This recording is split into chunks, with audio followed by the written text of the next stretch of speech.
your name alone, amen. So, Psalm 23, verse 4. Yea, though I walk through the valley of the shadow of death, I will fear no evil, for you are with me. Your rod and your staff, they comfort me. Now, I have to thank the worship team, especially for the music this morning.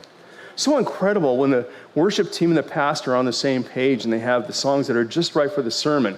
So it makes me really glad that I told them what passage I was using a couple of weeks ago.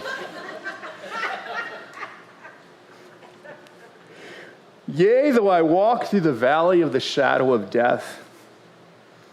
What valley is this? What are we walking through?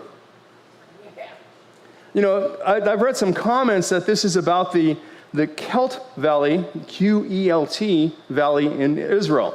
It's a valley that has very steep sides, perpetually in shadows, and twisting paths, making it hard to navigate. But it's a valley that takes you from one place to another very quickly, rather than having to go over the mountains and over the hills. But it's a valley where sound is muffled and indistinct, but echoes are amplified. If you go out to our local deserts here, out to the area called Moab, there's a lot of valleys like this that were carved by flash floods.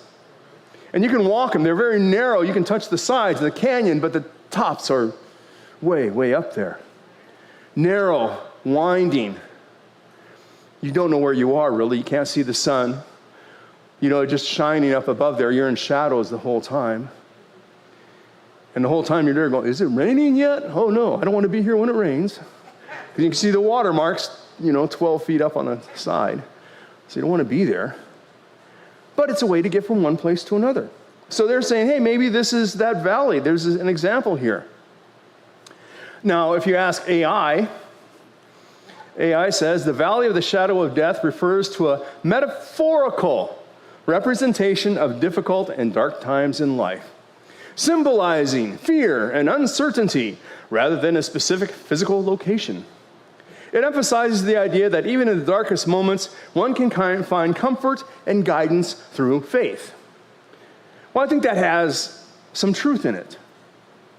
I think that when David is writing this psalm, he's using both concepts, the physical location, and using that as a metaphor to teach us about walking in life. The Hebrew word that he uses here for the valley of the shadow of death is salmavet, which means, I don't know how to speak Hebrew. Salmavet. And it literally means the valley of shadows. Now, the reason it's translated as a valley of the shadow of death is because mavet, portion of that word, is the root word for death in Hebrew. The shadow and the death. David's tying them together. We walk through the valley of the shadow of death. Now, David's writing this as poetry, and he's using poetic imagery to paint a verbal picture for us.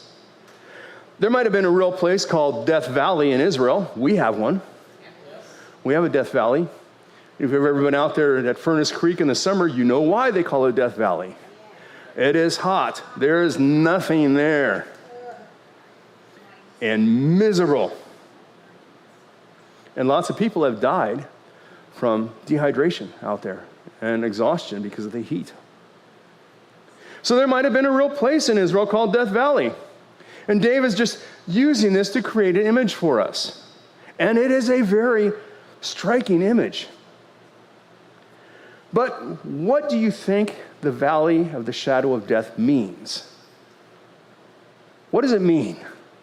Well, I'm so glad you asked. I think it's a metaphor for life. All right.